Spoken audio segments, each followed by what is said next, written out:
Hi all, welcome to Edubi. അപ്പോൾ നമ്മളിൽ ഏറെക്കുറെ പേരും പ്ലസ് ടു അല്ലെങ്കിൽ ഡിഗ്രിക്ക് ശേഷം അല്ലെങ്കിൽ ഏതെങ്കിലും പ്രൊഫഷണൽ കോഴ്സിന് ശേഷം ആയാലും ഒരു കേരള സർക്കാർ അല്ലെങ്കിൽ കേന്ദ്ര സർക്കാർ ജോലിയിലേക്ക് തിരിയുന്നവരായിരിക്കും, അതിനു വേണ്ടിയിട്ടുള്ള പ്രിപ്പറേഷൻ ചെയ്യുന്നവരായിരിക്കും. അതിൽ അട്രാക്ട് ചെയ്യുന്ന ഘടകങ്ങൾ എന്താണ്? നമ്മളൊരു കേന്ദ്ര സർക്കാർ ജോലി അല്ലെങ്കിൽ കേരള സർക്കാർ ജോലിയിൽ പ്രൈവറ്റ് ജോലിയിൽ നിന്നും വേറിട്ട് നിൽക്കുന്ന ഘടകങ്ങൾ എന്ന് പറയുന്നത് ഒന്ന് തന്നെ അതിൻ്റെ സോഷ്യൽ സ്റ്റാറ്റസ് ആണ്. ഞാൻ കേരള സർക്കാരിൻ്റെ കീഴിൽ അല്ലെങ്കിൽ കേന്ദ്ര സർക്കാരിൻ്റെ കീഴിൽ ജോലി ചെയ്യുന്നു എന്ന് പറയുമ്പോൾ തന്നെ നമ്മുടെ സോഷ്യൽ സ്റ്റാറ്റസ് അവിടെ ഉയരുകയാണ് ചെയ്യുന്നത്. സെക്കൻഡ് എന്ന് പറയുന്നത് നമുക്ക് എന്താണ്? ആ ജോബ് സെക്യൂരിറ്റി ആണ്. ഒരു ഗവൺമെന്റ് ജോബ് എന്ന് പറയുമ്പോൾ നമുക്ക് 100% ഉറപ്പാണ് നമ്മൾ പെൻഷൻ ആകുന്നവരെ അതിൽ തന്നെ നമുക്ക് വർക്ക് ചെയ്യാൻ സാധിക്കും എന്നുള്ളത്. ദെൻ തേർഡ് വൺ പറയുന്നത് എന്താണ്? നമ്മുടെ സാലറി ആണ്. ഓക്കെ, അപ്പം നമ്മളെ മെയിൻ ആയിട്ട് അട്രാക്ട് ചെയ്യുന്ന ഒരു ഘടകവും എന്താണ്? സാലറി. അപ്പോൾ ഗവൺമെന്റ് ജോബ്, സെൻട്രൽ ഗവൺമെന്റ് ജോബുകളുടെ സാലറിയാണ് എന്ത് ചെയ്യുന്നത്? നമ്മളെ അതിലേക്ക് അട്രാക്ട് ചെയ്യുന്നത്. അപ്പോൾ പ്രിപ്പറേഷൻ തുടങ്ങുമ്പോൾ തന്നെ നമ്മൾ ജസ്റ്റ് ഒന്ന് നോക്കും, ഏതൊക്കെ ജോബിന് എത്ര സാലറീസ് കിട്ടും എന്ന് നമ്മൾ എന്ത് ചെയ്യും? ജസ്റ്റ് ഒന്ന് നോക്കി വെക്കും അല്ലേ. അപ്പോൾ ഈ ഒരു കാര്യം തന്നെ സാലറി നോക്കുന്നത് എന്തുകൊണ്ടാണ്? നമ്മുടെ കുടുംബത്തിന്റെ ഭദ്രത നമ്മൾ അവിടെ നോക്കാറുണ്ട്.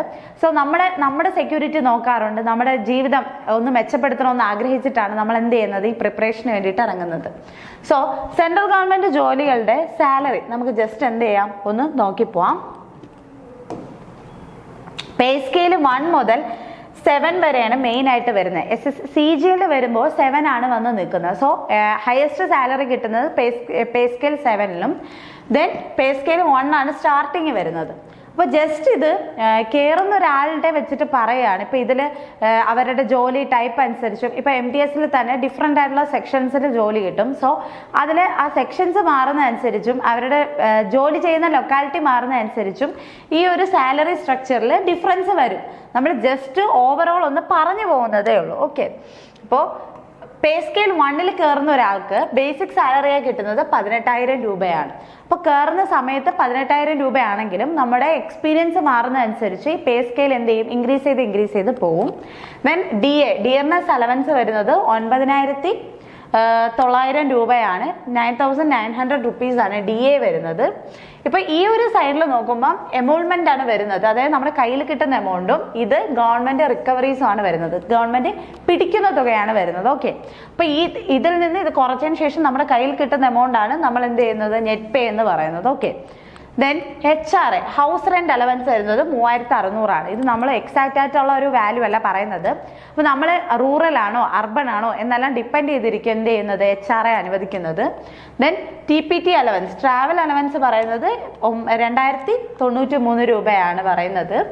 പിന്നെ CGEGS എന്ന് പറയുന്നത് CGEGIS എന്ന് പറയുന്നത് 10 രൂപ. അത് പറയുന്നത് നമ്മുടെ ഇൻഷുറൻസിനെയാണ് പറയുന്നത്.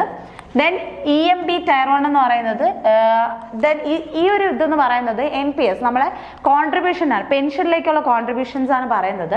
അപ്പൊ ഈ ഒരു എമൗണ്ട് എന്ന് പറയുന്നത് നമ്മുടെ ബേസിക് പേയുടെയും DAയുടെയും സമ്മിന്റെ 10% ആണ്. ഓക്കെ, നമ്മുടെ ബേസിക് പേ എത്രയായാലും അതിൻ്റെയും DAയുടെയും സമ്മിന്റെ 10% ആണ് നമ്മൾ കോൺട്രിബ്യൂട്ട് ചെയ്യേണ്ടത്. അതിന്റെ 14% എന്ത് ചെയ്യും? ഗവൺമെന്റ് കോൺട്രിബ്യൂട്ട് ചെയ്യും. ഓക്കെ, അപ്പൊ അതാണ് പറയുന്നത്. ഗവൺമെന്റ് കോൺട്രിബ്യൂട്ട് ചെയ്യുന്നത് എത്രയാ? 3,906 രൂപ. അങ്ങനെ ടോട്ടൽ എന്ത് വരും? ഈ ടോട്ടൽ നമുക്ക് കിട്ടുന്ന 33,593-ൽ നിന്നും 2,800 എന്ത് ചെയ്യുന്നുണ്ട്? പിടിക്കുന്നുണ്ട്. സോ നമ്മുടെ കയ്യിൽ കിട്ടുന്ന നെറ്റ് പേ എത്രയാണ്? 30,793. അപ്പൊ നിങ്ങളൊന്ന് ആലോചിക്കാം, ഫസ്റ്റ് വരുന്ന ഒരു ലെവലാണ് പേ ലെവൽ 1 എന്ന് പറയുന്നത്. ഈ പേ ലെവൽ 1-ൽ കയറുന്ന ഒരാൾക്ക് ഒരു എക്സ്പീരിയൻസ് ഇല്ലാണ്ട് ഫസ്റ്റ് തന്നെ കയ്യിൽ കിട്ടുന്ന തുക 30,793 രൂപയാണ്.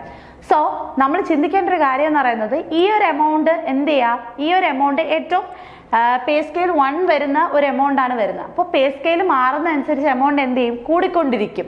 അപ്പോൾ ഈ ഒരു ഗവൺമെന്റ് ജോലി എന്ന് പറയുന്നത് എന്താണ്? നമുക്ക് ഫസ്റ്റ് തന്നെ കയറുന്ന ഒരാൾക്ക് അത്യാവശ്യം ഏൺ ചെയ്യാൻ പറ്റുന്ന ഒരു ജോബാണ് സെൻട്രൽ ഗവൺമെന്റ് ജോബ് എന്ന് പറയുന്നത്. ഓക്കെ, ദെൻ പേ സ്കെയിൽ 2 വരുന്ന സമയത്ത് ബേസിക് പേ പറയുന്നത് 19,900 രൂപയും DA പറയുന്നത് 10,945, HRA പറയുന്നത് 3,980, ട്രാവൽ അലവൻസ് 2,093. സോ ടോട്ടൽ വരുന്നത് 36,918. അതിൽ ഇൻഷുറൻസ് 10 പോയിട്ട് NPS കോൺട്രിബ്യൂഷൻ 3085, ഗവൺമെന്റ് കോൺട്രിബ്യൂട്ട് ചെയ്യുന്നത് 4319 രൂപ, 4319 രൂപയാണ്. സോ നമ്മൾ ടോട്ടൽ കിട്ടുന്ന സാലറിയിൽ നിന്ന് ഡിഡക്ഷൻ പോയിട്ട് നമ്മുടെ കയ്യിൽ കിട്ടുന്ന എമൗണ്ട് എന്ന് പറയുന്നത് 33,823 രൂപയാണ്. അത് അത്യാവശ്യം നല്ലൊരു സാലറിയാണ് വരുന്നത്.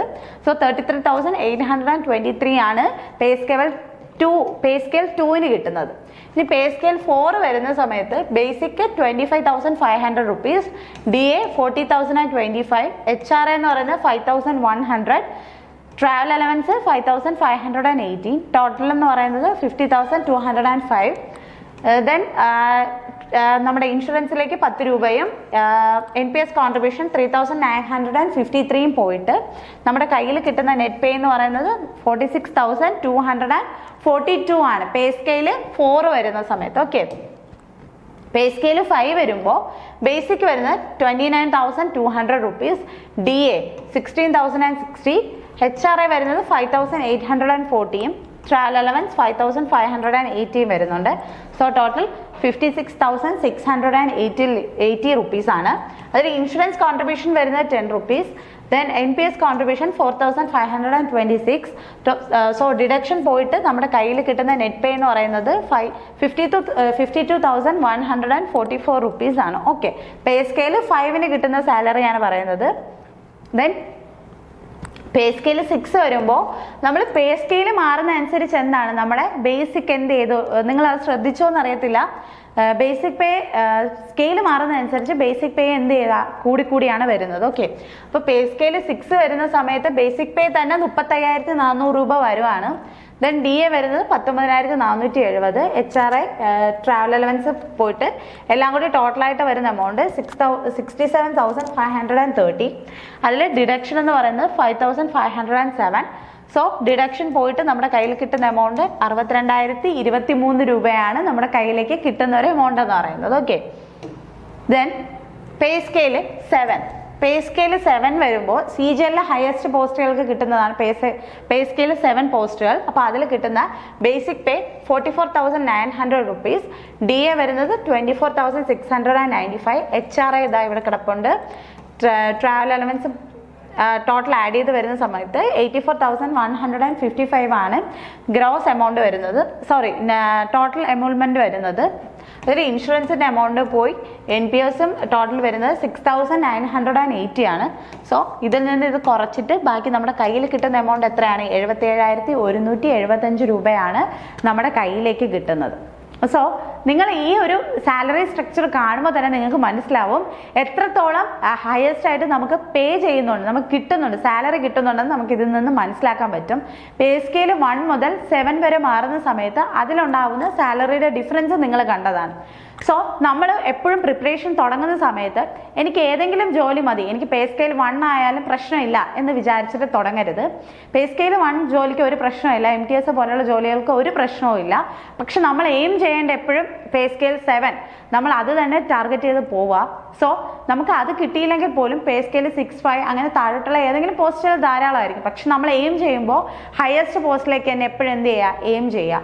സോ നിങ്ങൾ ഇപ്പോൾ ഡൗട്ടായിരിക്കും, എനിക്കിത് അച്ചീവ് ചെയ്യാൻ പറ്റുമായിരിക്കുമോ, ഇത് കിട്ടുന്ന ഒരു ജോലിയാണോ, കുറച്ചുകൂടെ നല്ല ഐക്യമുള്ള കുട്ടികൾക്കും നല്ലപോലെ ടോപ്പറായിട്ടുള്ള കുട്ടികൾക്കും മാത്രമായിരിക്കും ഇത് കിട്ടുന്നത് എന്നൊക്കെ കുറച്ച് പേർക്ക് ഡൗട്ട് കാണും. പക്ഷെ ആരും ഡൗട്ട് വിചാരിക്കരുത്. നിങ്ങൾ തുടങ്ങുന്ന സമയത്ത്, സ്റ്റാർട്ട് ചെയ്യുന്ന സമയത്ത് നിങ്ങളുടെ ഫുൾ കോൺഫിഡൻസ് എടുക്കുക, നിങ്ങളുടെ വിശ്വാസം അർപ്പിക്കുക, നിങ്ങൾ ചെയ്തു തുടങ്ങാം. നിങ്ങളെ കൊണ്ട് സാധിക്കാത്തതായിട്ട് ഒന്നുമില്ല.